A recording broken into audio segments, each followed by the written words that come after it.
모나코를 실행합니다. 모나코를 실행하는데 현재는 있어요. 있는데 없다라고 가정하기 위해서 이제 프로젝트를 따로 만들 겁니다. 어떻게 만들 거냐? 테스트 프로젝트를 하나 만들 거예요. 그래서 이 화면이 됐을 때 여기 보시면 있죠? BMW가 있죠? 제가 BMW 테스트 하려고 넣은 겁니다. 아직은 연구 단계예요. 그래서 이제 여기는 이제 205가 여기 있는데 제가 따로 만들게요. 그래서 프로젝트를 누릅니다. 뉴 프로젝트를. 여기서 프로젝트를 만들 때 제가 아까 말씀드렸죠. ODX하고 SMR 임포트 DTS 프로젝트 기존에 있는 걸 갖고 오는 거하고 CXF하고 SMR하고 총 4가지가 있다고 그랬지 않습니까? ODX하고 그 PDX는 텍스트 형태입니다. 아까 XML처럼 우리가 안에가 보여요. 그렇기 때문에 벤츠는 제공하지 않습니다. 근데 BMW는 제공을 해요. 그래서 BMW는 ODX 파일로 제공을 합니다. 그래서 BMW 걸 가지고 올 때는 ODX로 읽어오면 돼요. 그 다음에 프로젝트, 기존에 만들었던 프로젝트를 갖고 올 때는 임포트를 쓰는 건데 여러분들은 기본적으로 만들었던 게 없으니까 상관이 없는 거고. 그 다음에 다임러 데이터베이스라고 해서 CXF라고 있습니다. CBF라고 하는 파일은 다임러에서 만들었던 포맷 규격이고 지금은 사용되지 않습니다. 옛날 그 보시 차량에만 적용되어 있는 약간 구닥다리 파일들이에요. 근데 지금 신형 차량은 W222 이후부터는 신형 차량이에요. 그래서 W222 이후의 것들은 그 SMR로 저장을 되어 있습니다. 그러면 어떤 분이 그러시더라고요. 대표님, CBF하고 SMR하고 차이가 뭐예요? 라고 물어보시더라고요. 차이가 뭘 것 같으세요? 구형차, 신형차, 포맷 차이. 이게 바로 뭐냐면 우리나라 사람들의 그 외길적인 생각이에요. 다각적인 생각을 못해. 단일 민족이라서 누가 뭐 하나 얘기해주면 거기에 꽂혀가지고 그거를 못 벗어나. 사실을 말씀드리면 ODX를 저장하는 소프트웨어의 차이일 뿐이에요. ODX는 텍스트에 의한 표준이라 그랬죠. 우리가 문서 작성 파일을 아래 한글로 저장했을 때하고 MS 워드로 저장했을 때의 차이가 뭡니까? 읽어드리는 프로그램이 다를 뿐이지 하는 역할은 똑같죠. 마찬가지입니다. CBF하고 SMR은 저 ODX 데이터를 저장하는 방식의 차이일 뿐이지 실질적으로는 ODX가 우선이라는 거예요. 그러니까 한마디로 내가 워드를 치는데 워드 치는 걸 갖다가 MS로 치던 아래 한글로 치던 차이가 뭐가 있냐 이거죠. 사용 방법은 차이가 있겠지만 근본적으로 문서를 작성하는 데는 동일한 거죠. 그런데 우리나라 분들은 구형차, 신형차 해버리면 그 다음부터는 CBF는 옛날 거, SMR은 이렇게 각인이 돼버려요. 제가 이걸 경고하는 거예요. 그냥 저장하는 소프트웨어가 다를 뿐이다. 다를 뿐이고 구형이든 신형이든 그런 개념은 아니다. 라는 거죠. 그 전에 CBF라는 파일을 쓰다가 지금은 소프트닝을 적용하면서 SMR이라는 걸 적용했다라고 생각하시면 돼요. 너무 거기서 앞서 나가버리면 그 다음부터는 어떻게 되느냐? 구닥다리, 신형다리 이렇게 돼버려요. 절대로 그거 아닙니다. 그래서 제가 다시 말씀드리면 ODX라고 하는 표준 문서를 저장하는 방식이 CBF 파일과 SMR 파일로 되어 있다라고 알고 계시면 됩니다. 여기서 그러면 CBF하고 SMR로 나눠진 이유는 뭐냐? 그건 벤츠의 정책이에요. 벤츠가 처음에 CBF를 쓰다가 SMR로 바꾼 겁니다. 그러면 나중에 다시 CBF로 갈 수 있습니까? 그건 모르죠. 벤츠 맘이죠. 벤츠가 만약에 또 다른 프로그램을 써서 다른 방식으로 가겠다라고 하면 또 바뀔 수도 있어요. 현재 상황에서는 이렇게 된 겁니다 라고 말씀드릴 수 있지만 앞으로 미래적으로 절대적인 지식은 아니다라는 겁니다. 그래서 우리는 SMRD 파일을 했죠. 그러니까 SMRD를 선택을 합니다. 그 다음에 자동차 모델을 구분을 하는 걸 합니다. 이게 왜 3가지 디짓이냐? 제가 말씀드렸듯이 소프트닝이라고 하는 소프트웨어는 벤츠에서 사용하기 위해서 개발한 소프트웨어입니다. 엄밀히 말을 하면은 벤츠가 숫자로 3가지 숫자를 이용을 해서 자동차 모델을 선정을 해요. 그렇기 때문에 얘네들이 구분하기 위해서 벤츠에 맞춰놨기 때문에 3자리 숫자를 받아들입니다. 만약에 벤츠가 4자리를 썼다면 4자리로 구분을 하긴 하겠죠. 그러나 그럴 일은 없기 때문에 여기서 213이라는 문서 코드를 차량이 213거니까 213을 선택을 합니다.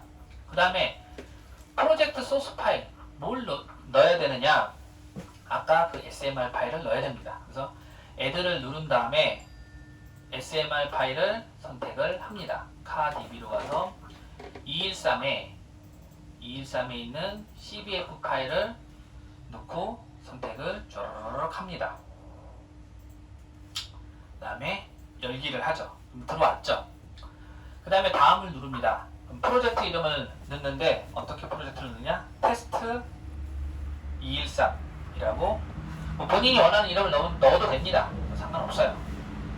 그 다음에 다음을 누르면 얘가 자동으로 그 SMR 파일들을 읽어서 정리를 합니다. 캐싱을 한다고 이야기를 하는데 전체가 다 읽어지고 나면 이렇게 마침이 딱 나옵니다. 마치게 돼버리면 여기에 실질적으로 모듈러 파일들이 몇 개가 있고 245개가 있습니다.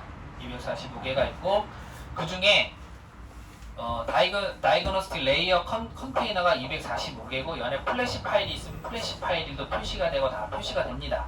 그 다음에 외부 확장 파일도 표시가 되고 그 다음에 캠 파일, 그 다음에 ODX 파일이 있으면 표시가 되고 얘가 이제 자동차에 대한 링크 매핑도 다 표시가 됩니다. 그러니까 이 모듈들을 사용하는 데 있어서 사용하는 통신 포트가 캔하고 이더넷이라는 거죠. 근데 여기서 뭐 옛날에는 포트로 설정해주고 막 그랬는데 설정 안 해도 자동으로 설정합니다. 그래서 굳이 해주지 않아도 되는 거고, 그 다음에 이제 그 커스텀 파일들이 있느냐, 그래서 전체가 이렇게 딱 뜨게 돼버리면 이제 다 된 겁니다.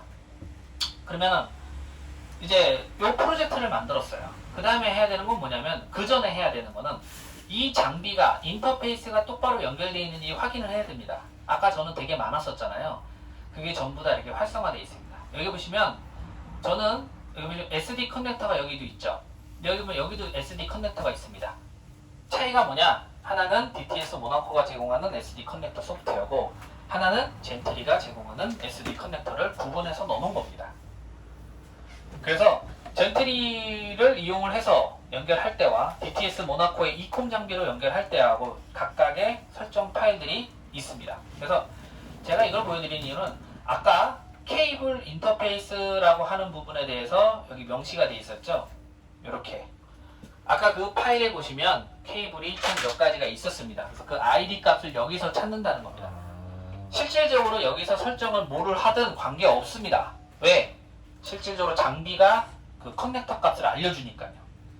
자동 인식 기능이 있기 때문에 여기서 뭐를 선택을 하시든 뭐를 읽든 관계없이 내가 만약에 그 DYP가 안 되는 거라고 선택을 하든 되는 거라고 선택을 하든 실질적으로 동작하게 돼 있습니다. 왜? 케이블이 인식을 하는 거니까요. 케이블이 뭐 이게 되니까 저게 되고 저게 되니까 이게 되고 이게 아니라 실질적으로 커넥터가 뭐 DYP 되는 거다 라고 하면은 여기서 캔만 설정을 하든 뭐를 선택을 하든 이렇게 해놔도 실질적으로 ISO에 의해서 얘가 피지컬적으로 다 연결이 된다는 거예요. 아무 의미 없습니다. 왜? 장비 자체가 케이블을 인식하는 기능이기 때문에 원래대로라면 우리가 사용자가 선택을 하면 거기에 맞춰서 동작을 해야 되나, 이 장치는 케이블을 인식하는 기능이 있습니다. 그렇기 때문에 어떤 걸 선택하셔도 상관은 없습니다. 그 다음에 가장 중요한 게 이제 라이센스죠. 이 라이센스는 화면에 보여지는 거는 가짜입니다. 그냥 문구예요. 여기다가 제 이름도 넣을 수도 있고요. 다른 건 없던데 실제로는 밑에를 열어보시면 라이센스가 라이센스 비트라고 있어요. 얘가 지원되는 비트입니다. 그러니까 풀 라이센스이기 때문에 이걸 전체 다 지원을 하는 것이고요. 그래서 그 다음에 뭐 시스템 관련된 부분들이고 저장을 합니다. 그럼 이제는 프로젝트가 만들어졌죠. 그럼 이제 자동차랑 실제로 연결을 해서 작업을 해야 됩니다. 그럼 제일 먼저 뭘 해야 되느냐? 작업 공간을 만들어야 됩니다. 기존에 작업 공간이 만들어져 있다면 만들어진 작업 공간을 끌어다 쓰면 됩니다. 하지만 작업 공간이 없을 경우는 어떻게 됩니까? 작업 공간을 내가 만들어야 되겠죠. 그래서 과거 8.8대 버전, 8.3 버전 때인가 8.8 버전 때까지는 워크스페이스를 안 만들어도 템포러리로 작업이 가능했습니다. 그런데 8.14 버전, 8.12 버전부터 되면서부터는 워크스페이스를 만들어야 됩니다. 그런데 문제는 대부분들이 워크스페이스를 못 만드세요. 뭔지도 모르고 순서도 모르고 그래서 헤매시는 겁니다. 그래서 아까 프로젝트 만들은 다음에 간단합니다. 써있죠? 뭐라고? create. 그렇죠. create 만든다. new workspace를 만들어라 라고 선택을 합니다. 그러면 내가 지금 사용하는 프로젝트가 뭐냐? 아까 지금 우리 뭐 만들었죠? 테스트로 만들었죠? 테스트로 만들었으니까 쭉 밑에 내려가면 어떻게 돼요? 테스트 W213 있죠? 선택을 하십니다. 그 다음에 중요한 게 뭐냐면 얘가 기본적으로 처음부터 만들려고 그러면 힘들어요. 그렇기 때문에 어느 정도 만들어 놓은 예제 파일이 있습니다. 그것이 바로 여기 있어요. 두 가지가 있습니다. 진단할 거니 진단하는데 SMR 타입으로 진단할 거 하나, CBF 파일로 진단할 거 하나, 두 가지를 기본적으로 제공을 합니다. 물론 기본적으로 제공하는 것만 쓸 수 있느냐? 아닙니다. 내가 더 늘려서 쓸 수도 있고 내가 변형할 수도 있고 다 됩니다. 그래서 그거를 이제 일단은 우리 파일이 읽어드린 게 SMR이기 때문에 그거 이외의 것을 해봐야 의미가 없습니다. CBF를 해볼 필요 없어요. 그 다음에 옆에 보시면 삼각형 모양이 하나 더 있죠? 어떤 진단기로 연결할 것이냐 라고 선택도 가능합니다. 이 버튼을 누르시면. 근데 이제 VCI라고 표시가 돼 있죠? 처음에 여러분들한테 이제 VCI라고 설명을 해주기 전에는 VCI가 뭔지 이해를 못합니다. 그런데 이제 VCI가 뭔지는 이해했으니까 설명을 안 하고 첫 번째 내가 할 프로젝트, 두 번째 이 파일의 타입, 세 번째 어떤 장비를 이용해서 연결을 통신을 하겠다라고 알려주고 OK를 누릅니다. 그러면 가지고 있는 ECU의 데이터를 정보로 업데이트 할까요? 라고 물어봅니다. 그래서 Yes를 누르면 조금 기다리시면 됩니다. 지가 SMR 파일을 다 245개를 읽어서 저 차량과 통신을 시도합니다. 그래서 뭐 얘가 유효한지 무효한지 어떤 그런 작업들이라든지 기본적인 인덱싱을 합니다. 기본적인 인덱싱을 하고 그것이 다 끝나고 이제 점검할 준비가 다 끝나면 화면이 전환이 됩니다. 이때 시간이 꽤 오래 걸립니다. 생각을 해보세요. 245개를 다 읽는 게 빠를까요? 아니면 몇 개만 읽는 게 빠를까요? 실질적으로 센터에서 자동차 퀵 테스트 할 때는 보통 5, 60개 정도밖에 안 올라갑니다. 우리나라 차들은. 그러면 그거에 몇 배가 들어가 있는 거죠. 그렇기 때문에 성능이 굉장히 좋아야지만 빠르게 작업을 합니다. 그래서 해외에서 돌아다니는 그 모나코 그 파일을 보면 모듈 하나하나별로 해놨습니다. 모듈 하나별로.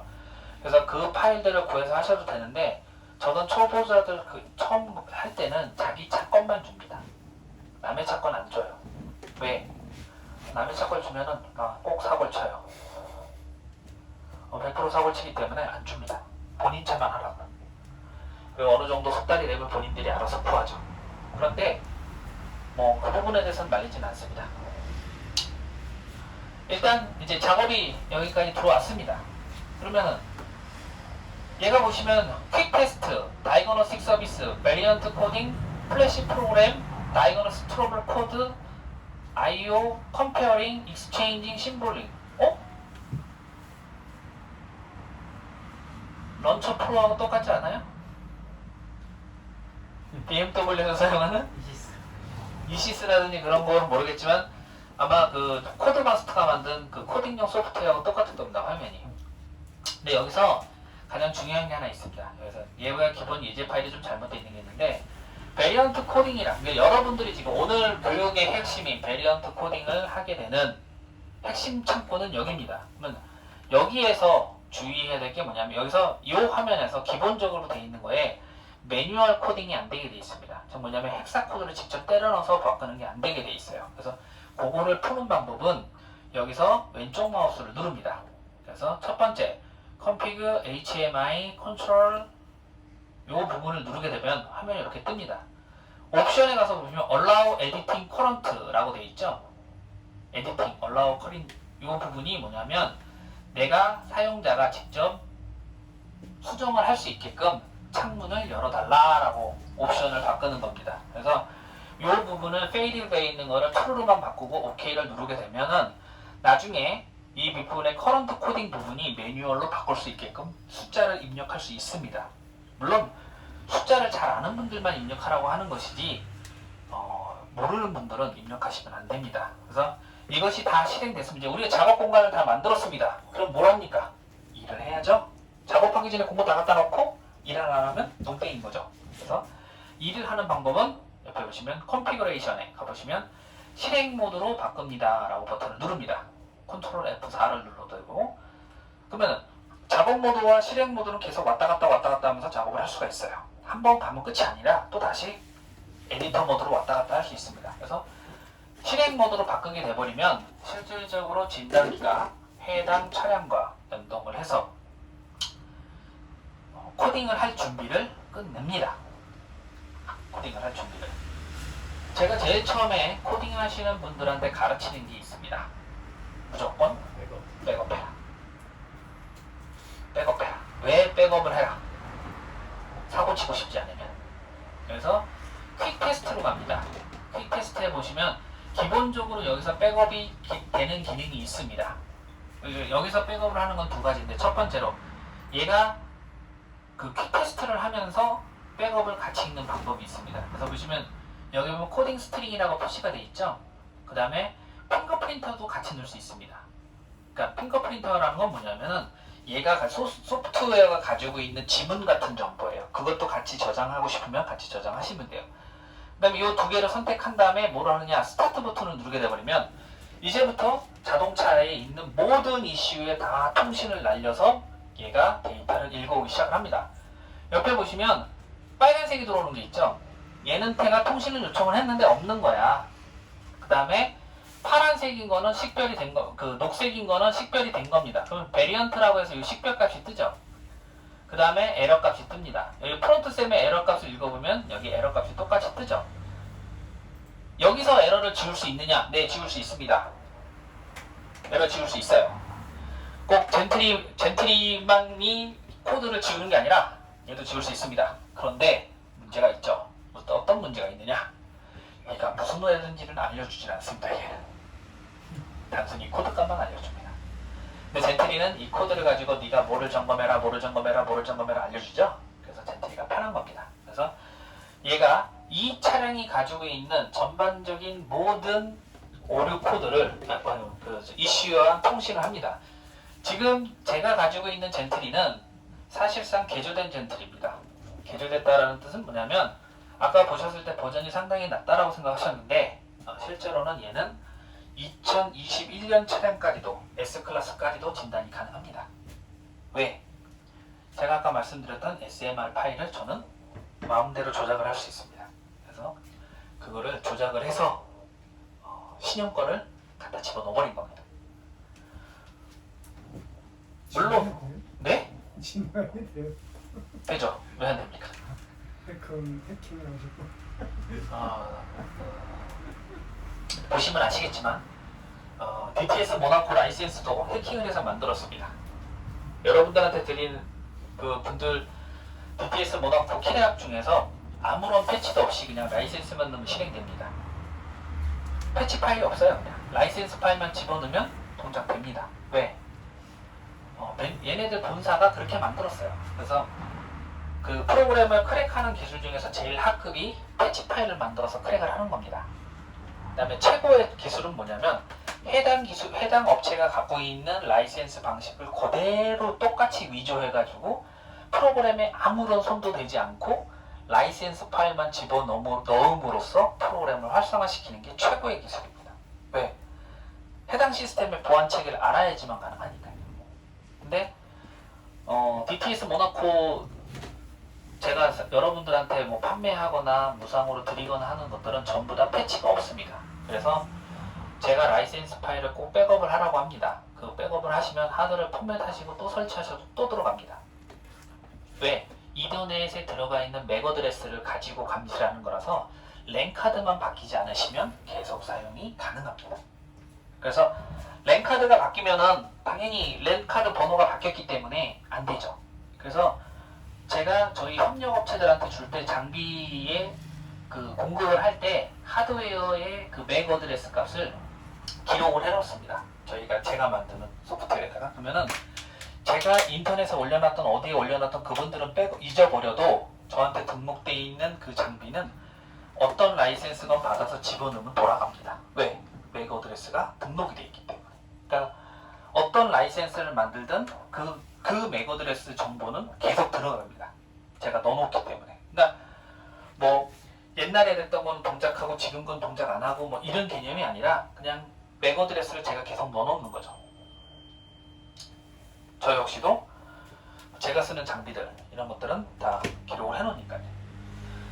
그래서 이제 이렇게 백업을 하는 거에 가장 큰 단점이 있습니다. 이거는 코딩을 하기 위해서 백업을 하는 거기 때문에 전체 모듈을 백업을 합니다. 그런데 사실상 실무에서 사용을 하실 때는 초보자일 때는 이 방법을 선호하겠지만 어느 정도 하시고 나면 이 방법을 선호하지 않습니다. 왜 그러냐면 내가 해당 모듈, 특정 모듈에 있는 정보만 추출을 해서 가공을 하고 싶어 하시지 전체적으로 다 백업을 해서 그대로 밀어넣는 케이스는 거의 없기 때문이죠. 그래서 그 프로젝트를 만들 때 또는 SMR 파일을 만들 때 하나하나만 되어 있는 것들을 선호합니다. 그래서 SMR 파일들을 여러 개 만들지 않습니다. 그래서 해외에서 만들어진 것들이 그래서 각각 이슈별로 따로따로 있는 겁니다. 그분들은 저는 전체적으로 총괄적으로 부분적인 수리를 하는 사람이 아니라 전체적인 코딩을 하는 사람이다 보니까 그 차량의 전반적인 모든 코드 값이 필요하지만 실질적으로 실무에서 이거를 바꾸고 저걸 바꾸고 이걸 바꾸고 하려면 해당 모듈만 읽어야지 나머지 부분들은 솔직히 필요가 없거든요. 그래서 그 해외에서 제공되고 있는 그 파일들은 각각 이슈별로 나눠져 있지만 제가 만든 이 방식은 전체 모듈을 다 백업을 하는 거죠. 예를 보면은 솔직히 말씀드리면 이 차량에 없는 거는 빼고 읽어도 되지 않느냐? 맞습니다. 근데 그거에 대한 정보를 갖다가 일일이 만들 수 없기 때문에 저 같은 경우는 전체로 만들어서 이 데이터를 한번 읽어서 백업을 하고 그러고 나서 해외에서 만든 파일들을 이용을 해서 액세스를 해서 봅니다. 왜 그러냐면 이 차에 있는 모듈이 뭔지를 알 수가 없어요. 뭐가 있는지 뭐가 없는지 어떻게 압니까? 얘 같은 경우는 이제 이렇게 보여주죠. 느낌표가 있고 뭐가 있고 뭐가 있고 뭐가 있고 파란색 있는 거는 뭐 있는 모듈이에요. 있는 모듈이에요. 그런데 없는 모듈도 있다는 거죠. ECU 나 테스트 없다 이거예요. 없는 애들은 어떻게 합니까? 있는지 없는지 저 차를 보고 어떻게 알아요? 통신을 해봐야 하는 거죠. 물론 다임러는 알죠. 왜? 자기네들이 차대 번호와 관련된 정보를 다 DB를 가지고 있기 때문에 대략적으로 있는 거 있다라는 걸 알 수 있으니까. 사실은 얘네들도 이 코드를 읽어서 다 테스트를 해봅니다. 테스트를 해보고 있는지 없는지 쿼리로 다 물어봐요. 쿼리로 물어보고 있는 것만 검사를 하도록 되어 있습니다. 그래서 얘가 처음에 모듈 초기화한다라고 할 때 보면은 OBD 그 스캐너로 데이터를 쫙 읽어보면은 엄청나게 많은 어드레스로 똑같은 박스를 계속 쏩니다. 엄청나게 쏴요. 그래서 응답 오는 애들만 체크를 하고 나머지는 버리고 그놈들만 돌려서 체크를 합니다. 그래서 뭐 50 몇 개 모듈이다 30 몇 개 모듈이다 식별을 해요. 그러니까 우리는 이제 이게 프로그램 자체가 개발하는 사람들은 그렇게 만들 수 있지만 얘는 전문가들이 사용하는 그냥 어떤 개발 툴이기 때문에 그냥 기본적으로 베이직만 제공을 하게 돼 있는 거죠. 물론 여기서 스크립트를 잘 짜가지고 젠트리처럼 만들 수 있습니까? 네, 가능합니다. 젠트리도 이 소프트웨어를 이용해서 껍데기만 씌워놓은 거거든요. 그래서 얘는 자동차로 치면 그 흔히 말하는 요즘 말하는 프레임입니다. 프레임은 다 같이 쓰지만 뭐 겉의 모양은 달라서 뭐 그게 SM3고 SM5가 된다 막 이렇게 얘기하지 않습니까? 그런 식으로 기본 하부 기술은 똑같은 거고 그 위에 올라가 있는 상부 기술만 다른 겁니다. 그래서 굉장히 옆에 보시면 이게 캔 데이터가 실질적으로 올라오는 것을 보여주는 겁니다. 근데 캔 아이디를 보시면 그렇게 뭐 큰 숫자들은 거의 없습니다. 큰 숫자들은 캔 아이디 자체가 11비트이기 때문에 11비트라면은 원래 원칙대로라면 어떻게 됩니까? 거의 7FF까지만 있는 거죠. 아닌가? 4FF인가?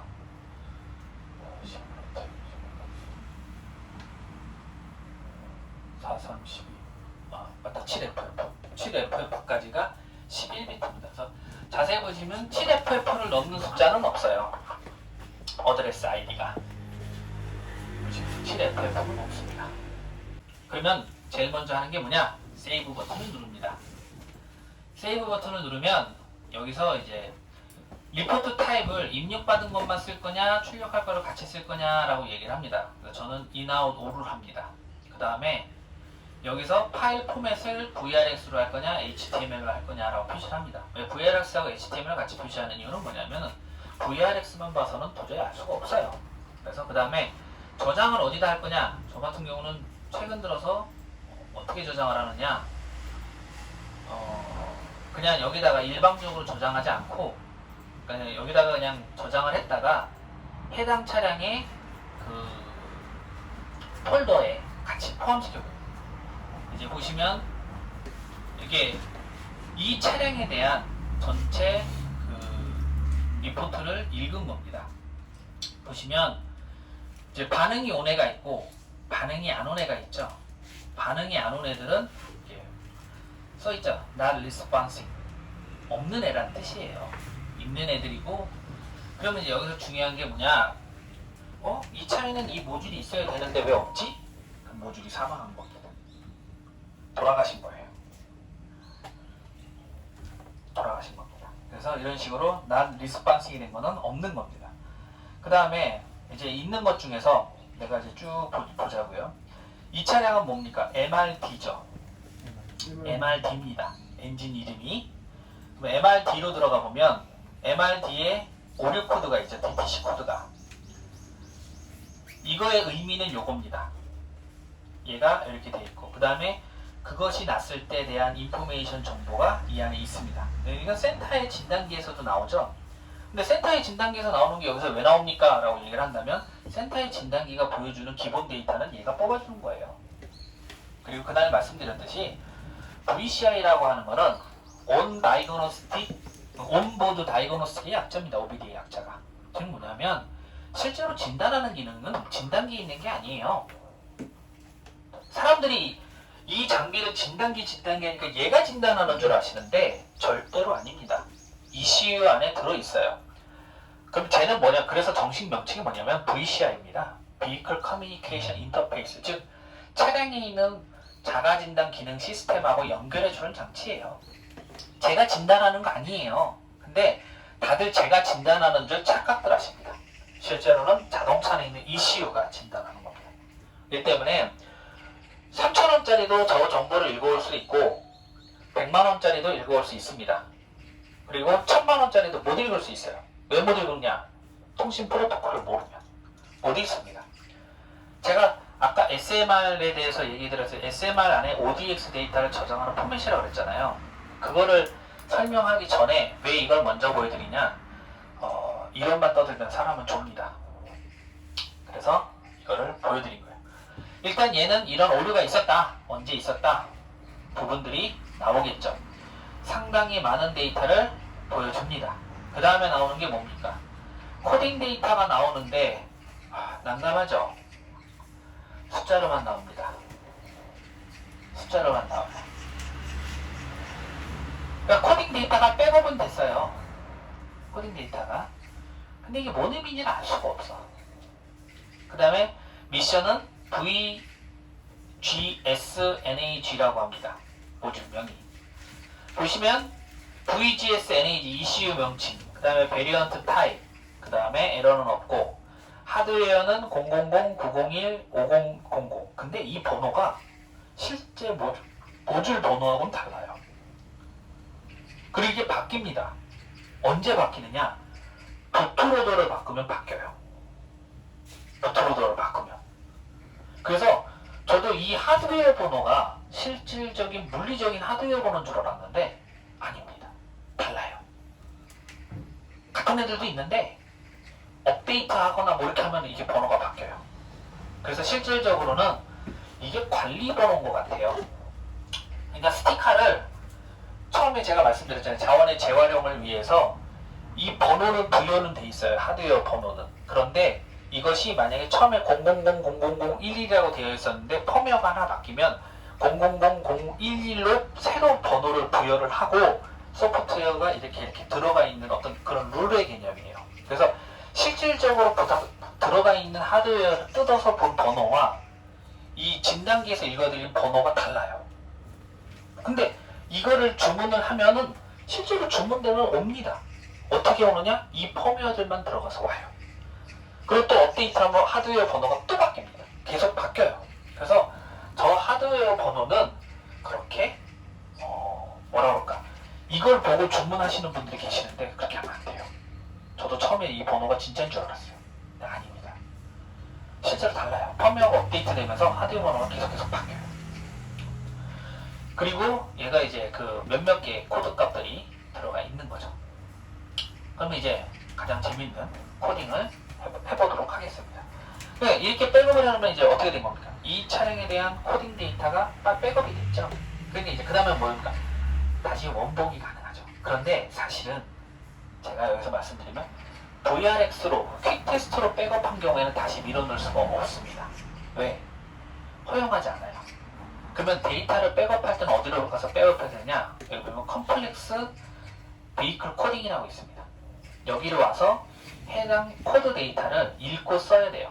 그런데 제가 아까 말씀드렸죠. 이건 굉장히 위험하다고. 한꺼번에 전체를 다 써버리니까. 안 돼요. 하지 마세요. 그러니까 내가 백업을 하고 싶다. 여기서 이걸로 백업하셔도 되는데 이거는 나중에 다른 모듈을 할 때 보여드릴게요. 이 부분에 대해서 좀 관심이 있을 듯 하니까 번외 차원에서 다른 거를 한번 열어볼게요. 213에 이제 해외에서 만든 겁니다. 해외에서 만든 커맨드 헤드 유닛을 한다라고 하면은 save yes.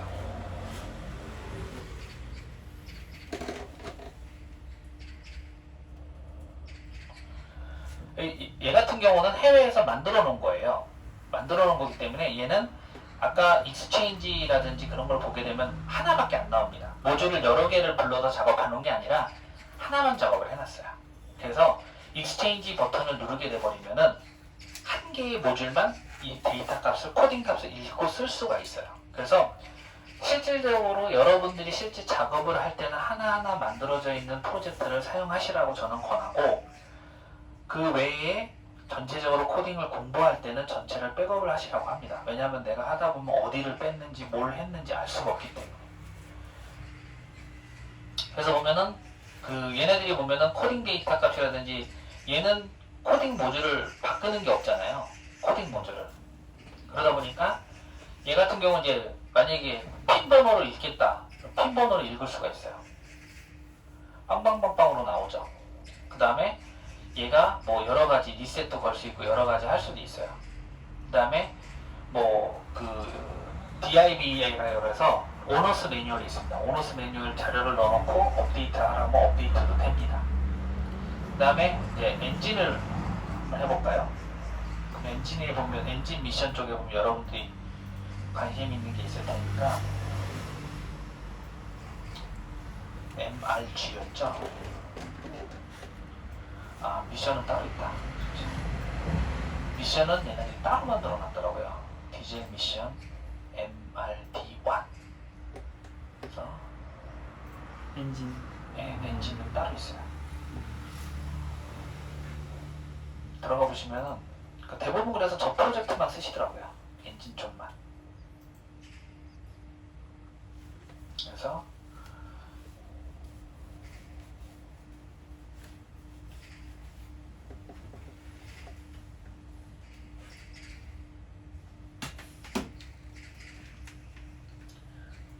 그리고 이제 해외에서 만든 작품들이라든지 이런 프로젝트들이 재미있는 건 뭐냐면은 한글화로 시킬 수 있어요. 아까 화면에 나왔지만 영어로 써 있었잖아요. 디자이너란 소프트웨어로 이 안에 있는 기능으로 한글화 시킬 수가 있습니다. 제가 이따 보여드릴게요. 제가 한글화 해놓은 거.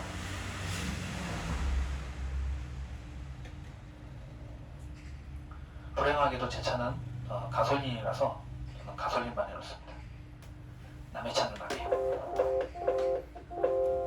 지금 계속 에러가 나는 거는 이 파일이 잘못 만들어진 것을 읽어와서 그래요. 실질적으로 제대로 만들어졌다면은 오류가 나지 않습니다. 지금 계속 뿅뿅뿅뿅 오류가 나는 거는 계속 오류가 나는 거예요. 이런 식으로. 해외에서 잘못 만들었다는 거예요, 그 사람. 파일이 버전이 안 맞는 거예요. 파일 버전이 안 맞는 거예요. 버전이 안 맞는 거예요. 그러다 보니까 이게 에러가 계속 나는 겁니다. 에러가. 실질적으로 그 제가 그 똑바로 만들어 놓은 거라든지 그런 거를 보여드리면은 저도 가끔 이제 그 이제 만들어 놓은 것들이 있는데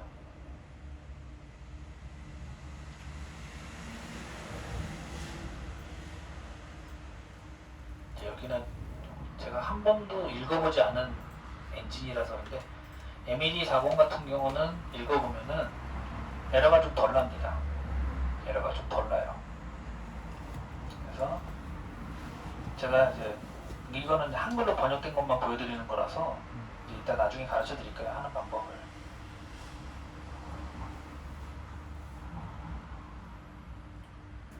DPF가 있는 차량들은 DPF도 여기서 강제로 재생이 가능합니다. 진단기에서는 안 돼도 여기서는 강제로 구현이 됩니다. 그래서 일단 그 설명을 해드릴 거고 보시면 얘도 이제 오류가 뺑뺑 나죠. 그 뭐냐면은 이걸 만들 때 SMRD로 만든 거와 버전이 다르거나 여러 가지 실제로 지금 얘는 저 차량이랑 연동을 하려고 그러는 거예요. 연동을 하려고 하는데 저 없잖아요, 디젤이. 가솔린이니까. 아니, 디젤 차량인데 가솔린 엔진을 연결하려고 하니까 통신이 안 되니까 자꾸 뾰롱뾰롱뾰롱 되는 겁니다. 실질적으로 정상적이면 오류가 안 나겠죠. 보시면 여기 보시면 보이시죠? 익스체인지 비교가 있고 여기 보면은 아답테이션이라고 해서 제가 한글로 써놨죠. 부하 테스트, 부스트 압력, 회전 속도 보이시죠? 한글로 이런 식으로 제가 만들어 놓은 거. 이게 번역을 해놓은 거예요. 얼라이먼트라든지 이런 것들. 그 다음에 뭐 연료 압력, 분사 압력 등. 이게 그래프로 실질적으로 보여주는 겁니다. 그러니까 DTS 모노코라고 하는 것은 기본적으로 여러분들이 알고 있었던 그런 젠트리가 보여주는 것보다도 훨씬 더 디테일한 거를 시각적으로 보여줄 수가 있습니다. 그 다음에 그 머플러라든지 그 다음에 저하 플러그의 상태라든지 그런 것들을 실시각으로 보여주면서 내가 원하는 작업들을 그 다음에 이제 아직까지 국내에서는 적용된 차량이 없겠지만 OPF라는 게 있습니다. OPF 디젤에는 DPF가 있죠. 가솔린에는 OPF가 있습니다. 즉 분진 포집 장치입니다. OPF라고 해서 근데 이제 우리나라 사람들은 GPF라고 얘기합니다. 가솔린의 약자라고 하는데 사실은 OPF입니다. 왜? 독일어로 가솔린이 오트랍니다. OTT인가 뭐래가지고 지네들 우긴다 그래서 OPF라고 지네들은 얘기하고 독일을 제외한 다른 나라는 GPF라고 합니다. 그래서 국내 차량에는 아직 OPF가 적용된 차량이 없습니다. 매연 때문에 매연 규정이라든지 그런 것 때문에. 근데 해외에는 있습니다. 그래서 요거에 대한 관련된 부분도 OPF에 대한 그러면 디젤에도 강제 태우는 기능이 있으면 가솔린에도 강제 태우는 기능이 당연히 있어야 되겠죠. 그래서 그런 부분에 대한 것들. 그래서 위에 보시면 문구들 이렇게 보시면 한글로 이제 가치학습 덧셈, 가치학습 고셈 이런 식으로 제가 표기를 해놨잖아요. 지금 계속 에러가 나는 거는 가솔린 차량도 아닌데 가솔린 값을 자꾸 엔진에다 물어보니까 승질내는 겁니다. 옆에 보시면 뭐 완전 부하 상태, 매니폴드 상태, 속도계 상태, 뭐 스로틀 각도, 흡기 온도, 각도가 이게 전체적으로 실질적으로 놓고 달리면은 자동차의 상태를 실시간으로 캔을 통해서 받아오게 되어 있습니다. 그래서 실질적으로 자동차를 개발할 때 사용하는 툴이에요. 그렇기 때문에 역으로 이용한다면 정비하시는 분들이 진단기가 내놓는 정보보다도 더 많은 정보를 알 수가 있는 거죠. 그러면 이거를 알아내는 데 있어서 어떻게 알아내느냐? 바로 UDS를 아셔야 되는 거예요. 그래서 아까 UDS에 대해서 계속 떠들었던 겁니다. 이런 거를 만들어서 해보고 싶다. 야, 근데 이게 내가 어떤 명령인지 어떻게 알아? 그래서 UDS를 어느 정도 이해하시고 SMRD 파일을 보는 방법을 가르쳐 드리는 거예요. 그걸 보셔야지만 이런 걸 디자인을 만들 수가 있는 겁니다. 물론 만들어진 것 같았어도 돼요. 저는 만들라는 소리는 안 합니다. 만들어진 것 같았어도 상관은 없어요. 일단 그럼 다시 하도 삐빙 되니까 시끄러우니까 원상대로 가봅시다. 처음에 있었던 걸로 이제 코딩을 해봅시다. 코딩이라는 걸 하게 되면은 아까는 코딩 값이 어떻게 나옵니까? 숫자로 나왔죠. 그럼 그 숫자 값이 뭔지 아시겠어요? 모르죠. BMW도 마찬가지로 코드마스터가 만든 런처인가 그런 소프트웨어로 연결을 해야지만 각 필드가 어떤 내용인지 알려주죠. 그런데 벤츠는 그런 프로그램이 만들어질 필요가 없습니다. 왜? 소프트닝에서 만든 이 소프트웨어 안에 그 데이터를 분석해서 파싱해서 보여주는 기능이 내장돼 있어요. 그런데 그것도 단점이 좀 있어요. 제가 처음에 코딩을 연구할 때 어떤 무식한 짓을 했는지 보여드릴게요.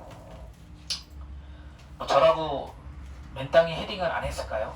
많이 했습니다. 겁나 많이 했고요. 여기 보면 스크린샷이라고 돼 있죠?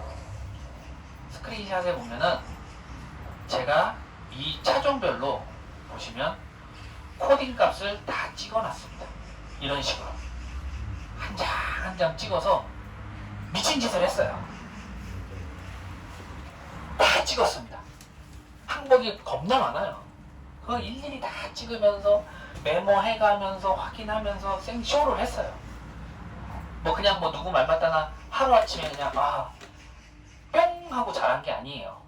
그렇기 때문에 저도 이런 식으로 맨땅에 헤딩을 한 거예요. 여기 보시면 동영상이고 뭐고 다 보시면 이런 식으로 뭐 했던 작업들, 사진 찍었던 거 다 이런 식으로 있어요. 이렇게 소프트웨어 버전 이런 식으로 했던 것들, 그 다음에 코딩 했던 것들 이런 식으로 다 있어요. 이렇게.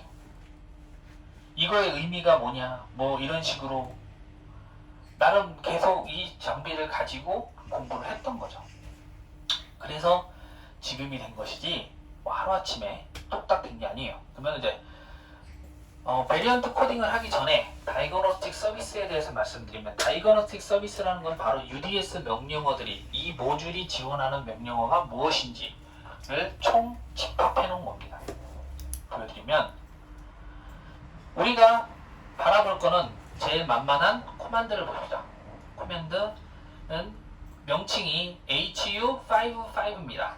그래서 HU55를 보면은 항목이 쭉 있죠. 네, 좀 잘 안 보이실 수 있는데 이거 확대할 수 있는 방법이 있으면 좋겠는데 확대를 못합니다, 제가.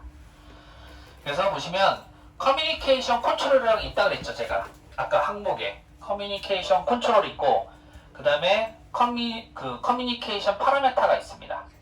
그 다음에 DTC 코드 세팅 컨트롤이 있죠. 그 다음에 ECU 리셋 있었죠. 아까 DTC 코드 앞에 서비스 명령어들 있죠. 즉, 그 앞에 있는 명령어들이 하나의 카테고리 폴더로 되어 있습니다. 그러면 제가 아까 여러분들이 뭔가를 동작시키는 게 뭐라고 그랬습니까? 루틴이라고 그랬죠. 루틴을 찾아보면 여기 루틴이 있습니다. 루틴 컨트롤이라고 되어 있죠. 그 다음에 그 프리에비트 밸류라고 해서 기본값이 있습니다. 그러니까 기본적으로 ECU 안에는 해당 차종에 대한 초기값 같은 것들이 내장이 되어 있어요. 그 중에서 몇몇 개들은 옛날 차종들 같은 경우는 만약에 모듈을 꼽았을 때 그 차종에서 돌아가는 그냥 튜닝하지 않고도 그냥 운행할 수 있게끔 그 프리 값들이 들어 있습니다.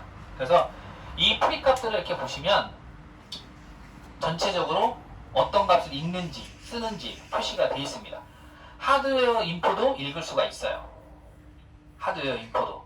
그러니까 이 안에 있는 값들 중에서 프레젠트 밸류라고 해서 여기 현재 모니터의 커런트 값이 무엇인지, 그러면 보이죠? 22 다음에 뭐가 들어갑니까? 1001이 들어가죠? 이게 바로 여러분들이 헥사 코드로 치는 명령어가 화면에 보여지는 겁니다. 원래는 이렇게 숫자로 날려야 되는데 보기 쉽게끔 이런 식으로 표시를 해주는 겁니다. 프레젠트 밸류에서. 그러면은 내가 만약에 이 차량에 하드디스크의 인포를 알고 싶다라고 하면 어떻게 됩니까? 221402를 날리면 됩니다. 어떤 분들이 이걸 외우세요. 저는 그래요. 제일 멍청한 놈이다. 그걸 왜 외웁니까? 외우니까 이거 외울 필요가 없어요. 외울 필요가 없는 걸 갖다가 외우시는 분들이 계세요. 제일 우리 그 컴퓨터 프로그램 짜는 사람들 중에서 제일 멍청한 놈이 뭔지 아십니까? 책 안 보고 자기가 막 프로그램 짜는 사람. 제일 쪼다라 그러죠. 왜? 계속 업데이트가 되는데 책을 보면 되지 뭘 그걸 외웁니까? 외울 필요가 없어요. 내가 외워야 될 거는 어떤 기능이 대충 어디쯤에 있었다더라, 어디에 있더라, 이거를 외우면 되는 것이지 실질적으로 디테일하게 들어가서 2002를 치면 뭐가 되고 2003이 되면 뭐가 되고 그건 쪼다들만 하는 거예요. 외울 필요가 없어요. 그냥 여기 내가 펜 컨트롤이라든지 현재 상태라든지 그런 거 보려면 어디 가서 어느 항목을 누르면 된다만 알면 되는 것이지 그걸 갖다가 일일이 외워가지고 나는 내가 뭐 이거 다 알고 있어. 쓸데없는 짓이에요. 가장 간단한 예로 법관들도요. 법조항 다 안 외워요. 못 알아요. 찾아봐요. 근데 여러분들도 마찬가지로 이 EDS 명령어를 왜 외우냐 이거죠. 제가 이걸 알려주니까 어느 분은 이거 다 외워야 되냐고. 왜 외워요? 할 일 없으세요? 외울 필요가 없는 거예요. 그 다음에 보시면 세션이 있다 그랬죠? 제일 먼저 뭘 해야 됩니까? 나 너랑 통신하고 싶어 라고 제일 먼저 해야 되겠죠. 그러면 여기서 세션을 열 때 세션 안에 보면 뭐라고 써 있습니까? 1001 디폴트 세팅 1002 프로그래밍 커넥션 1003 익스텐디드 스타트 1040이죠. 아까 뭐라고 그랬습니까? 40부터 5F까지는 제조사가 마음대로 쓰는 항목이라고 그랬죠? 표준을 준수하고 있습니다. 그죠? 그럼 어떻게 합니까? 우리는 코딩을 할 거니까 일단 디폴트로 연결을 합니다. 어떻게 연결을? 여기서 더블 클릭을 하면 됩니다. 더블 클릭을 하게 되면 여기 보시면 밑에 항목이 쭉 뜨죠? 1003 제일 먼저 세션을 엽니다. 그러면 얘가 보내온 값이 어떻게 돼요? 제가 10을 더해야 된다고 그랬죠? 5003이 500203이 들어오는 거죠. 1003을 보냈으니까.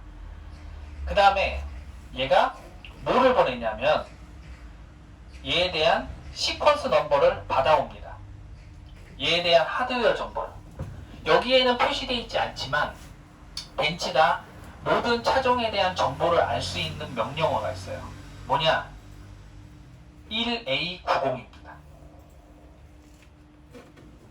1A90. 그래서 잠깐만.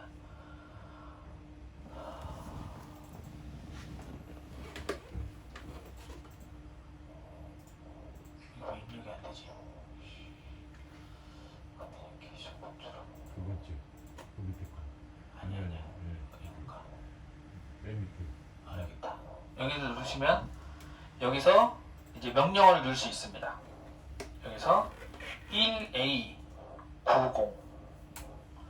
1A90이라는 명령을 날리면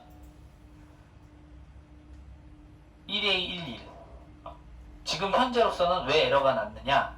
한번 인식을 했기 때문에 실질적으로 커넥션이 되기 전에 얘를 단순히 연결만 하고 이 명령을 때리면 어떻게 나오냐면 얘에 대한 정보가 쫙 나옵니다. 캔 아이디가 어떻고 타입 아이디가 어떻고 나오는데 위에 보시면 얘가 지금 베리언트가 인식이 됐죠. 이 베리언트가 OB8이라고 하는 것이 인식되는 과정에 값을 썼어요. 진짜 썼나 안 썼나 알고 싶죠. 심볼릭 트레이스에 가보시면 여기 있습니다. 보낸 값이 여기 있죠. 제일 먼저 제가 1A90을 보냈는데 여기 보시면 얘가 처음에 초기화를 하고 둘둘 F154를 보낸 거예요. 얘가. 그러면 얘가 알려줬죠. 나는 미쓰비시에서 만든 애야 라고 알려준 겁니다. 근데 그러니까 ECU마다 이 명령어가 들어가는 명령어가 있고 안 명령어가 있는 거예요. 다 다른 겁니다. 그래서 식별 코드를 1A90인데 1A90이 얘는 안 먹는 애인 거죠. 먹는 애였다면 1A90에 대해서 얘가 답변을 했을 겁니다.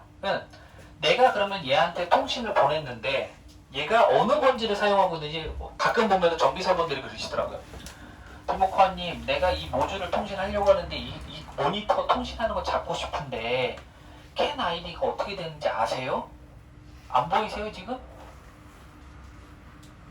캔 아이디 보이지 않아요? 못 꺼져요. 원래 여기 이네이블이 되면 여기다 00을 넣으면 된다고 했는데 00을 넣어도 안 됩니다.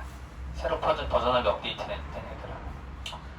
그래서 쓸데없는 거에 목숨 걸지 마시라는 차원에서 알려드리는 겁니다.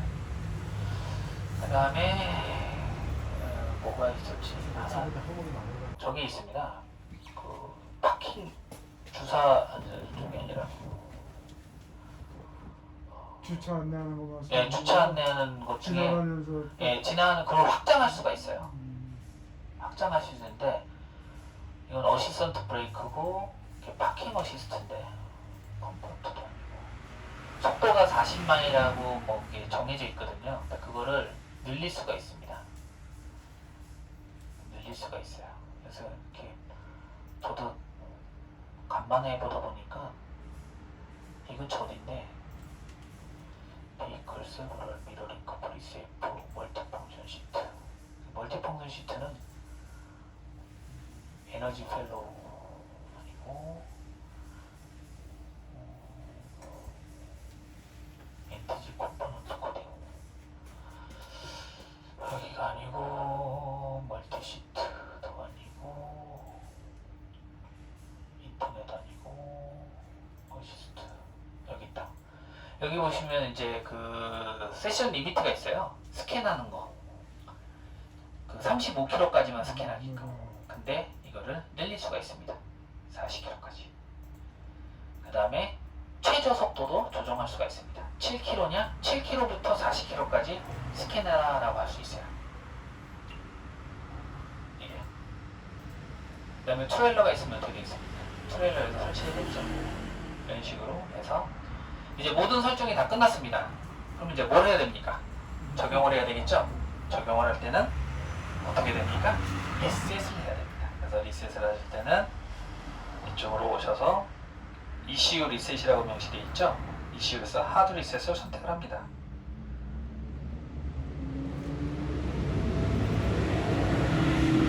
서비스가 연결이 안 됐기 때문에 클로즈, 스타트, 서비스 리셋.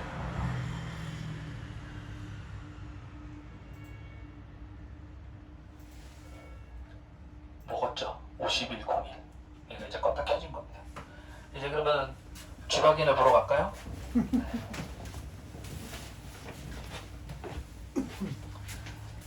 쥐박인 나도 해본 적은 없어.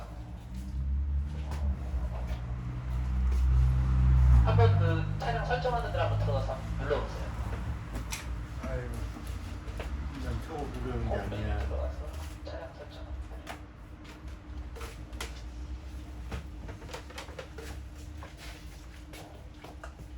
아니 이쪽 그쪽 말고 자동차 차량 없나 보다. 차량 설정.